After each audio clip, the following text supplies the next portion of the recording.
Illinois Stories is brought to you by the Corporation for Public Broadcasting and by the support of viewers like you. Thank you. Hello, welcome to Illinois Stories. I'm Mark McDonald in Quincy at John Wood Community College, where these children behind me have just seen Sid the Serpent Sings. It's a production of the Muddy River Opera Company. They do this once a year for kids around the tri-state area. We'll get to hear some of this opera and also get some of the kids' reaction and talk to some of the actors during this program. Well, Avril, the children's theater for the Muddy River Opera Company has been an ongoing thing for several years. Oh, yes. Yeah, and you get crowds here from Missouri, Iowa, and of course Central Illinois as well, right? Right. Yeah. Yes, we've had, I guess this year our farthest one is Monroe City, Missouri, which is outside of Hannibal to the west. Mm-hmm. Yeah, and then Culver Stockton from over there. We've had them all up and down. Oh, I guess we're having a Cahokia group, which is north. Yeah. Mm-hmm. So, once it gets advertised and they find out how much fun it is, and it's a good trip for the students. Right, yeah, right. We get them all over. We'll talk about the opera company a little bit later, but first, we're going to see parts of the opera. So if you would, tell us what Sid the Serpent Sings is about. Oh, well, Sid is the story of a serpent, and he likes to slither, but he's tired of slithering, and he wants to sing. Yeah, and so he keeps trying, and the other part of the cast, the clown, and because it's a circus story to begin with, okay, and they get upset with him because he wants to sing and he can't. And when I send out the educational packets for the teachers to go over with the children before they come, I always emphasize the moral of the story, or that it tells them something, about what they ought to be doing or not doing, And so in this story, it's a case of don't give up. Keep going, because eventually you will make it, And so that's the point that we try to make at the end, that they can do that. So that's what the whole opera leads up to, is the fact that he finally learns to do something that is singing. And which is what he always wanted. Which is what he always wanted. I wanted to sing. I have to sing. Well, we'll get to see some of that now, but later on, I want to talk to you more about the opera company and your other children's programs and those kinds of things.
Well, Drew, what was it like playing to all those kids? Oh, it's wonderful. Children's opera, children's theater is my love. It's my home. I started out in student theater, performing with kids, for kids, with kids, for adults, and then gradually moved into children's theater, children's opera, with adults, for students. And being able to perform and see the excitement and the awe on the kids' faces, sitting in the audience and just looking up and seeing this magical thing happening on the stage is just such a thrill. It's better than performing for adults. Oh, absolutely. Really? Those kids lose themselves completely in the magic that's happening on stage. And with Sid the Serpent, I'm a snake to them. You know, I still have kids to this day who saw shows before and come up to me and refer to me as Sam from Green Eggs and Ham. You know, so they still believe that I'm Sam, and they don't understand why Sam's out and about in Quincy, but they're Sam I am. And same with Sid. You know, I'll see kids and they'll be like, "It's Sid the Serpent at the mall." That's right, you know. So they lose themselves, and that's just, it's so neat to see them, and their imagination is so rich and full that they're able to just become so involved in it. Now you're the lead. You're the title character in correct. this opera, and tell me if you can, in a nutshell, what does Sid learn that kids would find valuable in this play?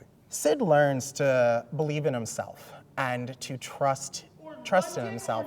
All of his friends keep telling him he can't sing and to go and try all these different things, but in the end, he's been able to sing the whole time, and he just needs to trust his inner self and know that, you know, just because this person doesn't think I'm the greatest singer in the world, I can still sing, and that's good enough for me. And if you allow that to shine through, everyone's gonna believe in you. You know, it's interesting though, because you had you had a kind of a tough part, because in the beginning, you obviously are a good singer. You had to act like a not good singer. Yes, exactly. It's hard to sing poorly sometimes. It really is. You're sitting there and you're trying to hit bad notes, but you're like, no, that's not right. Let me hit that C. It's a C. Oh, no, hit the B, hit the B. And so that does take a lot of practice. Stretches your acting ability. It does. It really does. Now, you grew up in Quincy, and you That's still correct. live around Quincy. You went to high school and college in Quincy. Yes. So it's kind of you didn't have to come home for this. You are home. I for am this, home, right? yes, exactly, and have been involved with Muddy River Opera for many years. I did my first show with them at age 15. So about 16 years ago, I did my first show and was a dancer in the ensemble in La Traviata, and have come back again and again, and I just love being a part of this company. It's so great, so wonderful to have it here in town, and I'm at home on the stage and at home in Quincy, so it's perfect. Well, terrific. Thank you. Well, thank you. A quartet. I don't know. When is a quartet not a quartet? When it's a trio! Wait! That's no joke. That's right. When your build is 4 and you've only got 3, it's no joke. Has anyone seen a what? Our tenor. A tenor. A tenor! He's gone in and off like a shot. Emily, you have been in Quincy sometime. You went to school here, college, I guess, right? College, yes. And interestingly, here you started with the opera company years ago, and you come back to still do opera. Interesting, you've got a job in St. Louis in opera. Absolutely. How does that work? Well, it works out okay. I'm the administrative director for a small company down there called Union Avenue Opera. And this is kind of our off time right now, so I'm able to get away for a week and to come back and to do the shows. Muddy River is near and dear to my heart. I've been working with them for 12 years now. Wow. So, on and off, and I come back. This is my 9th children's opera. You've been with in the a company. number of 9 children's operas. 9 children's operas. And then other productions as well? Absolutely, No yeah. kidding. What's different about playing to children than it is playing to adults? The energy. I mean, with kids and with the children's opera, you have to constantly be aware of what you're doing and making them laugh and connecting with them.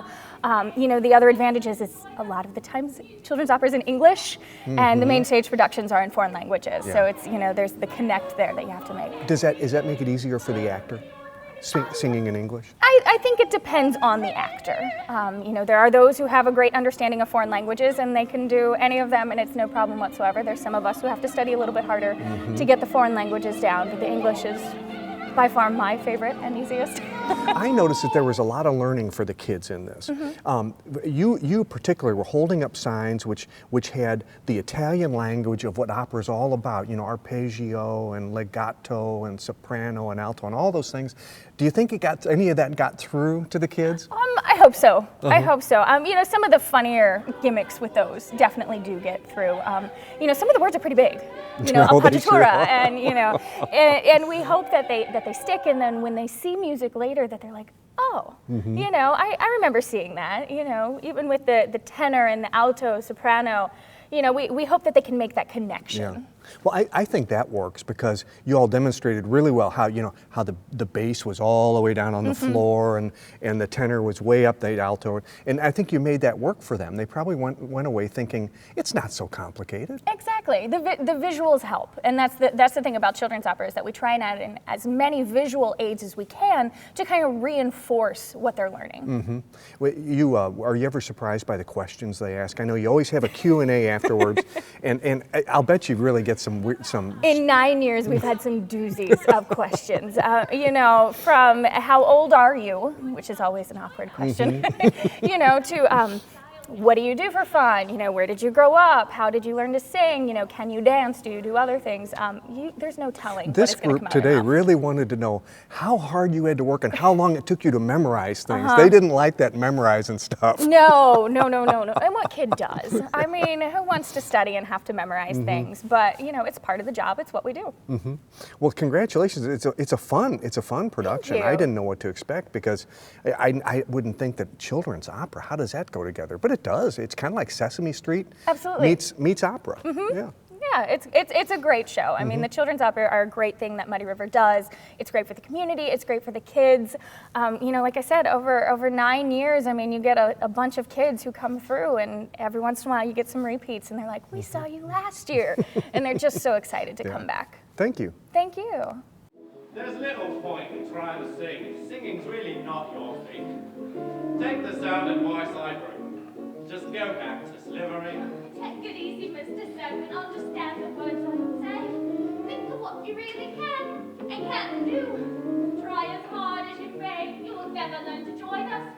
Musical's simply not the place for you. Listen calmly, Mr. Soap, to the words I have to say. Make your mind up what you ought to do.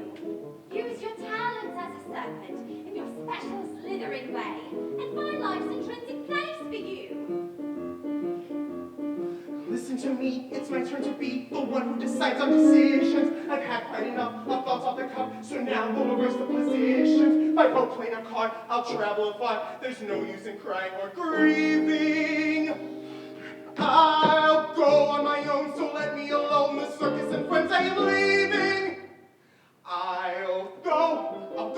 I'll pack up everything. I'll go, so I can learn to sing. I'll learn to sing each note in tune. I'll train, and I'll be famous soon. I'll pack up everything. I'll go, so I can learn to sing. I'll learn to sing each note in tune. I'll train, and I'll be famous soon.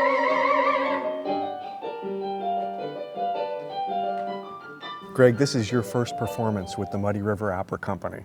And I noticed that you told the kids earlier during the Q&A that you got your music in February for this. So you came to the party a little late, didn't you?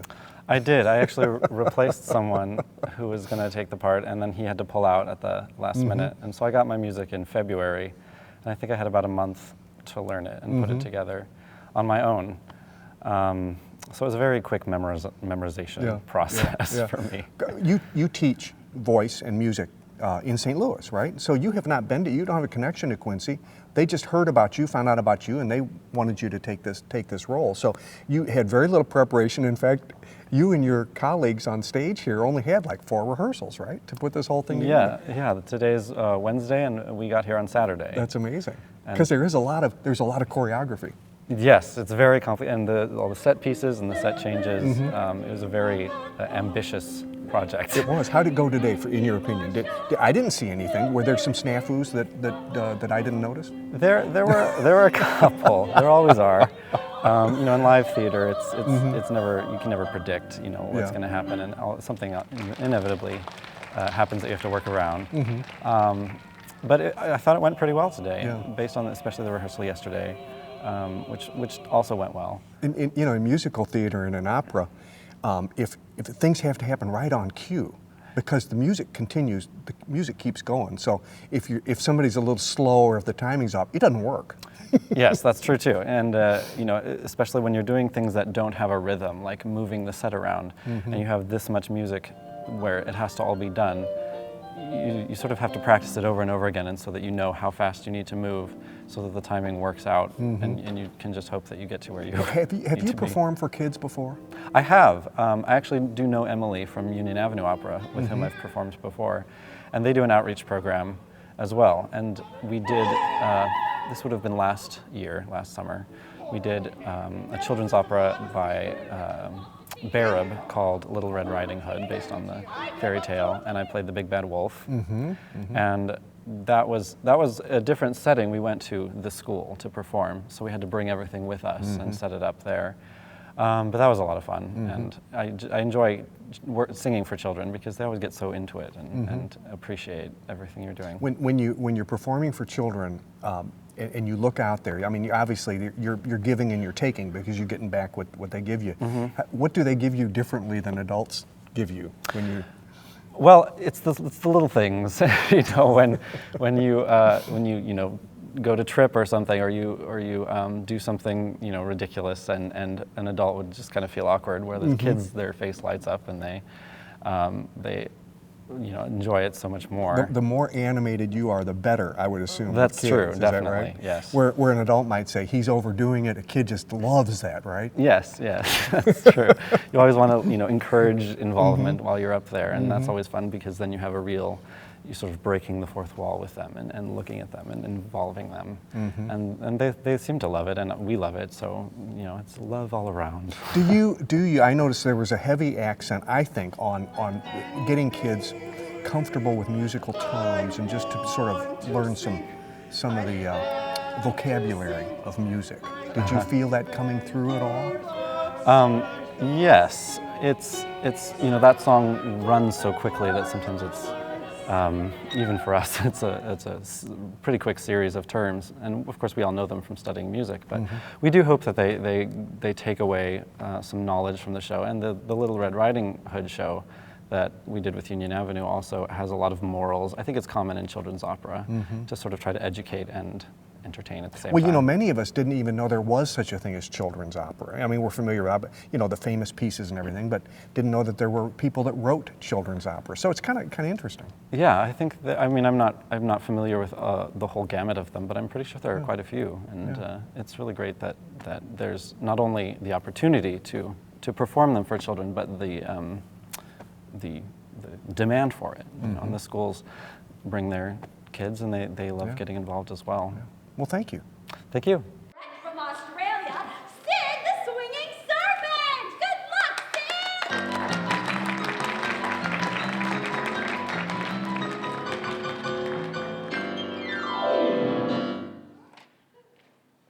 Sid! Hit it!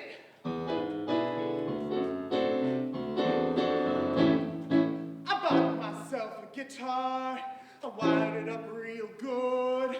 I'm gonna be a rock star if I only could find a song to sing. Yeah, find a song to sing. Yeah, I'm gonna be a rock star if only I could find a song to sing. I bought amplifiers and some stereo stuff, cause I knew I had to make good tin. It wasn't too hard in finding a van to carry my equipment in. I got me a manager to book my gigs and count the cash rolling in. And then I cleared a space for the goldenness that I knew I was gonna win. With a song to sing, yeah, with a song to sing, yeah. Then I cleared a space for the goldenness that I knew I was gonna win. Lauren, we're kind of lucky to have some local folks in this company. Yeah. You know, not everybody can be, but you have been doing this a while. You grew up in Quincy, right? Yes, I did. I moved away when I went to school. I went down to St. Charles, Missouri, but then after I graduated, I popped back for a couple months and got involved with Muddy River. This is my first performance. I helped with their fundraiser back in the fall, and now I just kind of pop back and forth and help out and do what I can. Yeah. Well, you have a beautiful soprano voice. Thank you. And I mean, and we needed to teach the kids that, didn't we? Yes. What a soprano voice Yes, was. yes. And so we got to hear all four parts, and we also got to learn that Sid when he sings as a tenor, right? Okay, so you got it. So they learned all about that. And you still have your clown suit on. Yes, I do. How many roles did you play in this? I played the clown, and then we went and I played like a little Italian lady, and then I got to go be a British woman who sings in opera there, and then I got to be a rock star in New York. Wow. So we try to flip the hats quickly. So the story is Sid goes all around the world to try to learn to sing, and he finds out that it's really at home that he learns about himself that he always could sing. Yes. Right? Yes. Okay. And so you always all had to sort of make sure that he learned that lesson. Correct. Correct. You had a lot of quick changes. Yes, Because you didn't we did. disappear for very long at a time. No, I think my longest offstage break was for about 6 measures, so that makes it a pretty quick change. But luckily, we've utilized the boxes that we've used as set pieces to hold things, so we just keep pulling them out and shoving them back in and then rearranging at the end of the day. So it's worked out pretty well, though. You didn't have any malfunctions? Everything worked okay? You know what? For the first run and for a very short rehearsal process, I would say it went pretty well. I think it's phenomenal that you all got to work together only like 4 times. Because not only did you have the choreography to do, but you had the parts, the musical parts that had to work. And some of it, there were a few pieces that was pretty intricate. It was. I mean, normally, like with the shows that I've done at the Quincy Community Theater that I've done in college, you've got like 7 or 8 weeks to put this stuff together. You're thinking 5 weeks is a short time scale. But this one, we had, I think I calculated, it's sitting right under 20 hours of rehearsal in 4 days, but it turned out pretty well, I think. Yeah, it really did. It really did. I was sitting in the audience and I didn't notice any flubs. Well, that's good. You probably made them, but I didn't notice them. And the kids certainly seemed to be impressed with it. They did. And just seeing all their little happy feet going back and forth, and they were smiling and didn't seem like, oh my gosh, Mother, take me home. So that's kind of our goal with all that stuff. Have you done these children operas before? This is my first official children's opera. I did do Hansel and Gretel when I was in college. It was a little bit dark, though, a little bit spookier than I think we would probably do a normal children's opera. But so I'm familiar with, the concept of it and the English versions. So it's a new experience for me, but I really do enjoy it. What's it like playing to kids? I think the biggest difference is just making sure that you are very light and very happy and making sure that they're understanding the points. You have to kind of spell things out a little bit more than what you'd have to do for an adult audience because obviously they're an adult and these are children. So I think it kind of also helps us to remember what our job as performers is to tell the story, and we really have to keep the point on the story and not let other things distract from that. But kids are definitely a different audience. We were discussing with one of your co-actors here a little earlier that if you probably can't overdo it with kids. Yes. I mean, you have to make it still marketable to the adults that they're with. It's kind of finding that middle ground in between, okay, am I being too outrageous but still getting my point across? But it is kind of fun because things that you couldn't do in other scenarios, you're able to do here. So it's just a nice change of pace for some of us from being so dramatic all the time. Well, you got the first one under your belt. Yeah. So it's only going to get easier now, right? Yes, we're very we're thinking Friday afternoon is going to be spot on. So. Okay, well, thank you. Thank you.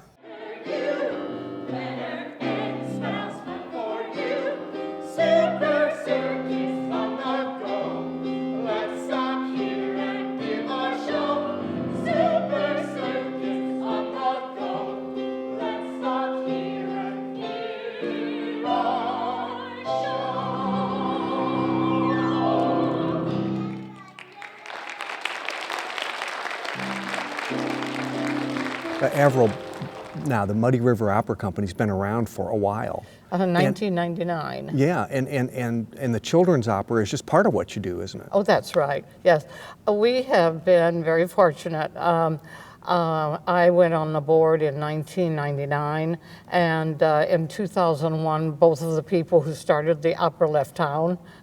And I was president at the time, so you know what, that happens. Oh, man. And I ended up being president, artistic director, and I went, I know I've been in opera, I have directed shows, I have done this and I have done that all my life, but I don't know what you do with this, you know, because it was a professional company, and when you cast principals from all over the country and sometimes the world, you have to get contracts and pay people, and I you had a real learning curve, didn't you? It was a real learning period for me, and it has been an extremely enjoyable learning period for me. We don't have a paid staff. We are all volunteers, and the only time exceptional if you are in an opera or something, then and you're singing a major part or even a big supporting part, then you get paid, you know. But otherwise, as far as staff, we don't have a secretary or anybody. So it's been quite a chore, you know. To keep it going. To keep it going. The Midwest, and are you from the Midwest? Yes. Yeah. Okay. The Midwest is not opera-minded, okay, except for the big cities, okay? So bringing opera to Quincy was a real challenge to begin with.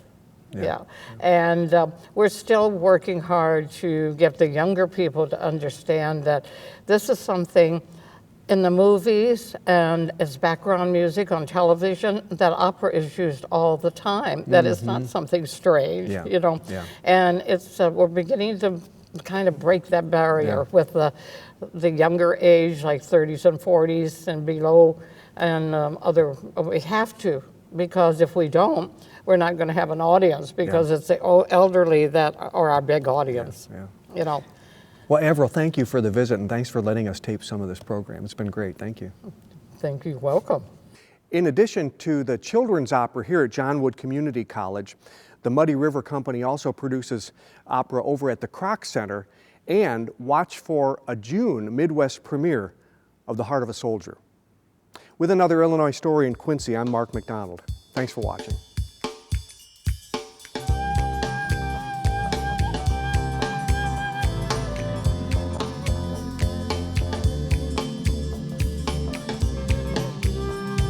Illinois Stories is brought to you by the Corporation for Public Broadcasting and by the support of viewers like you. Thank you. For a DVD copy of the program you've just seen, send 1995 to Network Knowledge, P.O. Box 6248, Springfield, Illinois 62708. Be sure to include the program name, subject, and when the program aired.